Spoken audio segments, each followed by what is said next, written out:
शिवलिंग की असली कहानी क्या है? पौराणिक कथा के अनुसार सृष्टि बनने के बाद भगवान विष्णु और ब्रह्मा जी में युद्ध होता रहा। दोनों खुद को सबसे अधिक शक्तिशाली सिद्ध करने में लगे थे। इस दौरान आकाश में एक चमकीला पत्थर दिखा और आकाशवाणी हुई कि इस पत्थर का जो भी अंत ढूंढ लेगा वह ज्यादा शक्तिशाली माना जाएगा। मान्यता है कि वह पत्थर शिवलिंग ही था। शिवलिंग काला क्यों होता है?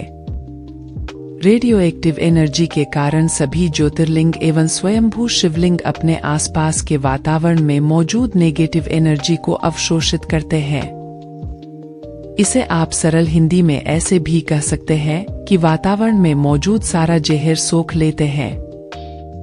इसके कारण पत्थर का रंग काला और गहरा काला होता चला जाता है। शिवलिंग धरती पर कैसे आया? भगवान ब्रह्मा और भगवान विष्णु की आराधना से प्रसन्न होकर उस लिंग से भगवान शिव प्रकट हुए और सद्बुद्धि का वरदान दिया। देवों को वरदान देकर भगवान शिव चले गए और एक शिवलिंग के रूप में स्थापित हो गए। यही भगवान शिव का पहला शिवलिंग माना गया। सबसे पहले भगवान ब्रह्मा और विष्णु ने शिव के उस लिंग की पूजा अर्चना की थी। शिवलिंग में लिंग क्या है? शिवलिंग एक संस्कृत शब्द है जिसका अर्थ है शिव का प्रतीक प्रतिनिधित्व, क्योंकि लिंग शब्द का अनुवाद केवल प्रतीक प्रतिनिधित्व होता है। शिवलिंग के पीछे का सच क्या है?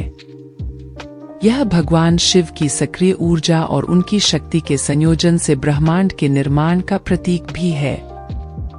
लिंगम का प्रतीकवाद रीढ़ की हड्डी के आधार का भी प्रतिनिधित्व करता है, जिसका अर्थ है मूलाधार चक्र, जिस पर कुंडलिनी आराम कर रही है, जागृति की प्रतीक्षा कर रही है। शिवलिंग पर पानी क्यों गिरता है? शिवलिंग पर बूंद बूंद पानी टपकने का रहस्य। कहते हैं समुद्र मंथन के समय जब महादेव ने विष ग्रहण किया था तब उनका मस्तक और गला गर्म हो गया था, जिसके बाद महादेव को ठंडक पहुंचाने के लिए उन पर जल डाला गया, जिससे महादेव को आराम मिला। तब से शिवजी को जलाभिषेक बेहद प्रिय लगने लगा। इसलिए शिवलिंग पर जलाभिषेक करना शुभ माना जाता है। शिवलिंग कौन से पत्थर से बनता है? रचना शैव आगम में कहा गया है कि कोई भी इस महान परमेश्वर शिव की पूजा मिट्टी, रेत, गाय के गोबर, लकड़ी, पीतल या काले ग्रेनाइट पत्थर से बने शिवलिंग द्वारा सकता है। लेकिन शुद्धतम शिवलिंग स्फटिक शिवलिंग से बना होता है। यह पत्थर मनुष्य द्वारा तराशा नहीं जाता है, परंतु प्रकृति द्वारा बनाया गया है। शिवलिंग किसने बनाया?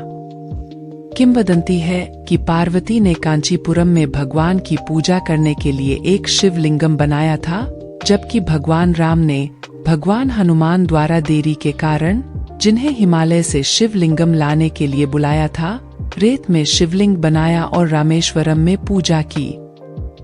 इसे पृथ्वीलिंगम के नाम से जाना जाता है, जो आदि तत्व पृथ्वी को दर्शाता है। विश्व का पहला शिवलिंग कौन सा है?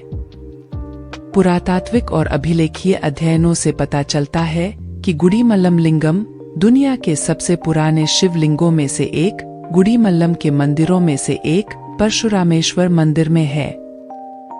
लिंगम का काल विभिन्न प्रकार से 3री शताब्दी ईसा पूर्व और 2री शताब्दी ईस्वी के बीच का बताया गया है।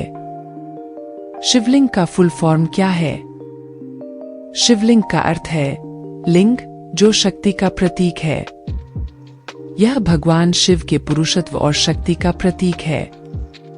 शिवलिंग को ब्रह्मांड के प्रतीक के रूप में भी देखा जाता है। इसका आधार ब्रह्मांड का प्रतीक है और ऊपरी हिस्सा ब्रह्मांड का प्रतीक है। शिव और शिवलिंग में क्या फर्क है? शिव को पूरी दुनिया में पूजने वाले लोग देवों के देव महादेव के नाम से पुकारते हैं। इसके अलावा भोलेनाथ, भगवान शिव, ओघरदानी आदि कई नामों से भी इन्हें पुकारा जाता है। शिव को आप हमेशा लिंग रूप में विराजमान देखते हैं। शिवे के इसी लिंग रूप को शिवलिंग कहा जाता है। शिवलिंग किसका प्रतीक है? शिवलिंग यह दर्शाता है कि भगवान शिव सर्वोच्च देवता किसी भी भौतिक वस्तु से परे पारलौकिक हैं। इससे पता चलता है कि महादेव निराकार है, वह सर्वव्यापी है अर्थात सर्वत्र है। शिवलिंग का नाम कैसे पड़ा? शिवलिंग के शाब्दिक अर्थ की बात की जाए तो शिव का अर्थ है परम कल्याणकारी और लिंग का अर्थ होता है सृजन। लिंग का अर्थ संस्कृत में चिन्ह या प्रतीक होता है। इस तरह शिवलिंग का अर्थ हुआ शिव का प्रतीक।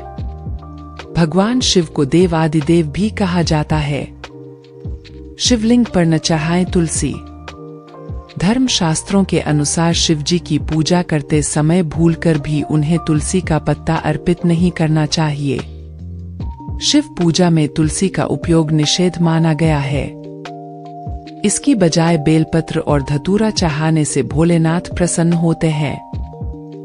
कैसी लगी आपको यह जानकारी? कृपया कमेंट बॉक्स में जरूर बताएं और ऐसे ही शिव जी के पौराणिक कथाओं को सुनने के लिए हमारे चैनल को